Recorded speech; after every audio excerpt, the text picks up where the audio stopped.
अच्छा जी, हमने अब ये वाला देखना है, बाकी चीज़ें हमने तकरीबन सारी देख ली हैं। कैटलॉग में हमने देख लिया था कि हमने अपनी प्रोडक्ट ऐड करने के लिए यहाँ पर हम बटन्स को यूज़ करते हैं। इन्वेंटरी को हमने समझ लिया था, प्राइसिंग ज़रूरत ही नहीं है, ये एफबीएम के अंदर ज़रूरत पड़ेगी।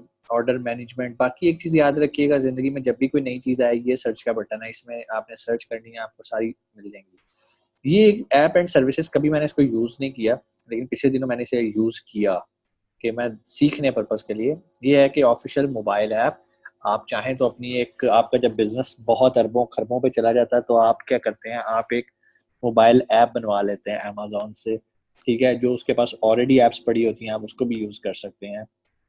आपकी अगर एक से ज़्यादा ऐप्स यूज़ हो रही हैं, आप उनको मैनेज कर सकते हैं और आप डेवलप करवा सकते हैं ऐप को।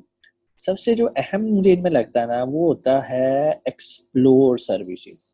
ये एक अच्छी बात भी है और ये खतरनाक बात भी है, जिसके बारे में अभी तक लोग ज़्यादा नहीं जानते। अब जैसे ही मैंने इस पे किया तो मुझे रियलाइज़ हुआ कि अमेज़न तो खुद भी बहुत सारी सर्विसेज ऑफ़र कर रहा है, लाइक अपवर्क, लाइक फाइवर, वहाँ पे लोगों ने गिग्स लगाई होती हैं।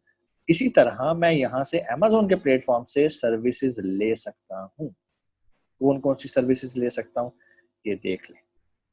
अकाउंट मैनेजमेंट की सर्विसेज ले सकता हूँ, अकाउंटिंग की सर्विसेज ले सकता हूँ, एडवर्टाइजिंग ऑप्टिमाइजेशन की सर्विसेज ले सकता हूँ, कैटलॉग ले सकता हूँ, कैटलॉगिंग, अपनी कैटलॉग बनवा सकता हूँ, एफबीए प्रिपरेशन करवा सकता हूँ, एक्सेस इन्वेंट्री को मैनेज करवा सकता हूँ, इनहैंस ब्रांड कंटेंट पीपीसी के अंदर आ गई, कंप्लायंसेस, कोई केस कुछ आ जाए तो आप उसको देख सकते हैं, आप फोटोशूट करवा सकते हैं, इंटरनेशनल रिटर्न्स को हैंडल करवा सकते हैं, आप इंटरनेशनल शिपिंग दे सकते हैं, आईपी एक्सक्लरेटर, अगर आपको आईपी वायलेशन कोई आई हो, आप केस ओपन कर सकते हैं इन लोगों के थ्रू। ये वो लोग हैं जो कि इन फील्ड्स के अंदर टेक्स्ट मैटर में, ट्रांसलेशन में, फॉर एग्जांपल आपने इटली में लिस्ट लगानी है तो आप अपनी लिस्ट का डाटा उन्हें देंगे, वो ट्रांसलेट करके वहां पर आपको उसकी एग्जैक्ट ट्रांसलेशन दे देंगे। आप स्टोरेज की सर्विस ले सकते हैं। ये नीचे वो लोग हैं, वो कंपनी है जो कि आपको सर्विसेज देती हैं। इनको कांटेक्ट करने का तरीका मैं आपको बता देता हूँ। हम थोड़ा सा ऊपर जाते हैं। यहाँ पर सबसे पहले मुझे ये सिलेक्ट करना है, वेयर आर यू लोकेटेड। चलें जी, मैं यूएसए में एग्जिस्ट कर रहा हूँ। Where do you want to sell, मैं कहता हूँ जी मैंने यूएसए में ही सेल करना है। या चलें आप और भी कुछ सिलेक्ट कर सकते हैं। What services do you need, मैं जैसे यहाँ क्लिक करूंगा, ये देखेंगे ये सारी वही अकाउंट मैनेजमेंट, अकाउंटिंग, एडवर्टाइज। आप कहेंगे सर तो फिर वर्चुअल असिस्टेंट का तो काम ही खत्म हो गया। सर बिल्कुल काम खत्म नहीं हुआ, क्योंकि यहाँ पर बहुत गैप है। ज़्यादा से ज़्यादा वो आपको एक्सेस इन्वेंट्री में हेल्प कर सकते हैं जब आप पाकिस्तान में बैठे हैं, ठीक है। इनहांस ब्रांड कंटेंट, वो इतने पैसे आपसे चार्ज कर लेंगे, आप कहेंगे यार ऐसे में आप पिक कर लेना है। कैटलॉग्स भी आप खुद ही बना लेंगे, जिसे हम लिस्टिंग बनाना कहते हैं। वहीं पर जाके आप लिस्ट के अंदर अपनी 1 2 3 प्रोडक्ट को वेरिएशन में बना के स्टोर बना सकते हैं। अकाउंटिंग कोई काम ही नहीं है अकाउंटिंग करने का। जब आप अरबपति हो जाएंगे फिर आपको अकाउंटेंट हायर करने की ज़रूरत है और अकाउंटिंग सर्विसेज लेने की ज़रूरत है। नीचे आ जाते हैं इमेजिंग, आपको कोई ज़रूरत नहीं है अमेजोन से फोटोग्राफर हायर करने की, वो $500 $600 भी चार्ज करेंगे, ठीक है। सस्ते भी होंगे, इसमें से आपको ढूंढने पड़ेंगे। इंटरनेशनल रिटर्न्स को हैंडल कर सकते हैं, वो अपना वेयर हाउस दे देंगे कि जी यहाँ पर मेरा भेज दो। इंटरनेशनल शिपिंग, आप यहाँ से शिपिंग की सर्विसेज ले सकते हैं। आपका कोई वेयर हाउस नहीं है, उस दिन आप बात कर रहे थे कि सर 3PL हमें ग्रंटेड कहाँ से मिलते हैं, आप यहाँ से स्टोरेज वाले ले सकते हैं। स्टोरेज सर्विसेज में जाएंगे, वहाँ पर आपको ऑप्शन आ जाएंगी। टैक्सेस में अगर आप कहीं फंस गए हैं तो आप यहाँ पर आके ये सारे जो फील्ड्स है ना, इसमें लोग सर्विसेज प्रोवाइड करें, कोई एक बंदा सर्विस नहीं दे रहा। फॉर एग्जांपल मैं आता हूँ स्टोरेज के अंदर, मैं इस पर क्लिक कर देता हूँ और सर्च कर देता हूँ, तो मुझे पता चलेगा कि ये इतनी सारी कंपनीज हैं। ये देखें, ये सारी कंपनीज हैं जो कि मुझे स्टोरेज की सर्विसेज ऑफर कर रही हैं। मैं किसी से रब्ता करूंगा और उन्हें बताऊंगा कि ये मेरी रिक्वायरमेंट है, तो आप इनके साथ अपनी जो है ना टर्म्स एंड कंडीशन सेट करके, नेगोशिएट करके काम कर सकते हैं। ये बिल्कुल जिस तरह फाइबर पे गिग्स लगी होती हैं, अमेजोन पे लिस्टें लगी होती हैं, इसी तरह इन लोगों का फ़ायदा ये है, ये अमेजोन के अप्रूव्ड बंदे हैं। लेकिन ज़रूरी नहीं है कि आप अमेजोन की अप्रूव्ड सर्विसेज लें। अप्रूव्ड सर्विसेज का फ़ायदा ये होता है, ख़ास तौर पे हमें सर्विसेज का फ़ायदा होता है अकाउंटिंग में। अगर कोई खातों में घपला हो तो ये लोग हमें अच्छी सर्विस देके हमारे अकाउंट का पेमेंट्स रीइंबर्स करवा सकते हैं। आपको टैक्सेस में ये लोग हेल्प कर सकते हैं, ट्रांसलेशन में डेफिनेटली हेल्प कर सकते हैं।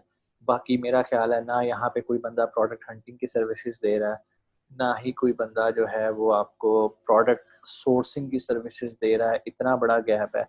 दूसरी बात, अगर ये लोग सर्विसेज दे भी रहे हैं तो जो अकाउंट होल्डर होते हैं, जिनके इतने बड़े बड़े अकाउंट होते हैं, उन्हें फिर भी वीए की जरूरत होती है। क्यों जरूरत होती है? क्योंकि इन लोगों ने भी जब कोई अपनी रिपोर्ट और रिजल्ट्स देने हैं तो उन रिजल्ट्स को भी तो किसी ने चेक करना है ना, कि भाई जितने पैसे लिए हैं उतना काम भी किया या नहीं किया। तो उसके लिए उन्हें असिस्टेंट चाहिए होता है, हर अकाउंट वाले को असिस्टेंट चाहिए होता है। ठीक है, इसलिए आपने मायूस नहीं होना। हाँ, अगर आपके पास कोई क्लाइंट आ जाए और उसको कोई इश्यूज हो रहे हो तो आप फर्दर आगे इन लोगों की हेल्प ले सकते हैं। आपको पता होना चाहिए कि अमेज़न पे ये सर्विसेज अवेलेबल हैं, और अच्छी बात बताऊँ आपको, ये कोई ट्रेनर ये बंदा ये बात नहीं बताएगा। क्योंकि जो बताएगा ना वो तो यही समझेगा कि भाई वीए की ज़िंदगी खत्म हो गई है, ऐसी बात नहीं है। वीए का रोल अभी भी मौजूद है। और इवन ये लोग पीपीसी की सर्विसेज भी दे रहे हैं, जिसको हम एडवर्टाइजिंग की सर्विसेज कहते हैं। लेकिन मैं कभी रिकमेंड नहीं करता आप इनसे एडवर्टाइजिंग ऑप्टिमाइजेशन की सर्विसेज लें। उसकी वजह ये है, इन लोगों ने ऑटो सॉफ्टवेयर्स बना लिए हैं जो कि 25-30 हज़ार डॉलर के इन्होंने इन्वेस्टमेंट करके वो सॉफ्टवेयर बना लिए हैं। ये बस उसमें कीवर्ड डालते हैं, सारा कुछ करते हैं। वो खुद ही जो है ना एक बजट लगा के खुद ही ऑटोमेटिक कैंपेन स्टार्ट कर देता है। इवन होती वो ऑटोमेटिक है, लेकिन उसमें आप मैनुअल कीवर्ड्स दिए होते हैं, तो वो रिजल्ट इतना अच्छा नहीं आता, कॉस्ट कंट्रोल करना मुश्किल हो जाता है। एक बात याद रखना, जहाँ पे ह्यूमन ब्रेन इतना अच्छा काम कर रहा है ना, वहाँ पर इन रोबोट्स, इन एल्गोरिदम्स पे सिर्फ मनी का ज़ाया होता है, पैसे बहुत ज़ाया होते हैं।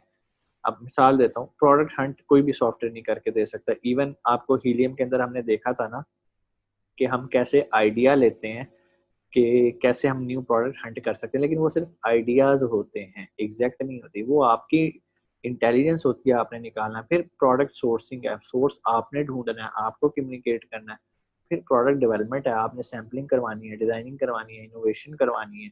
ये सारे काम आपको खुद करने हैं। हाँ, अगर आपने पेटेंट वगैरह रजिस्टर करवाना हो या कोई और अपना करना हो तो यहाँ पर टैक्सेस में जाके भी आप वो अपनी सर्विसेज को सर्च कर सकते हैं। तो आप यहाँ पे सर्विस प्रोवाइडर भी बन सकते हैं। ठीक है, तो कहने का मकसद ये है, मैंने एक रिक्वेस्ट की हुई थी और अभी तक उन लोगों ने मुझे जवाब ही नहीं दिया। ठीक है, मैंने रिक्वेस्ट क्या की थी, जस्ट एमी चेक करने के लिए कि भाई मुझे ना view service request, advertising optimisation चाहिए यूनाइटेड स्टेट्स में। ठीक है, प्रोवाइडर का नाम ये है, अभी तक गई हुई है, डिस्कशन इन प्रोग्रेस। मुझे नहीं पता कौन डिस्कशन कर रहा है, मुझे तो नहीं पता। और अभी तक इन लोगों का जवाब नहीं आया। तो ज़्यादातर लोग जो इनकी सर्विसेज यूज़ करते हैं वो इनकी टैक्स रिलेटेड सर्विसेज को यूज़ करते हैं। ठीक है, इसके अलावा सबसे इम्पोर्टेंट लैंग्वेज, यहाँ पे ट्रांसलेशन आ जाती है। उम्मीद है आपको ये सारी बातें ना समझ आई होंगी।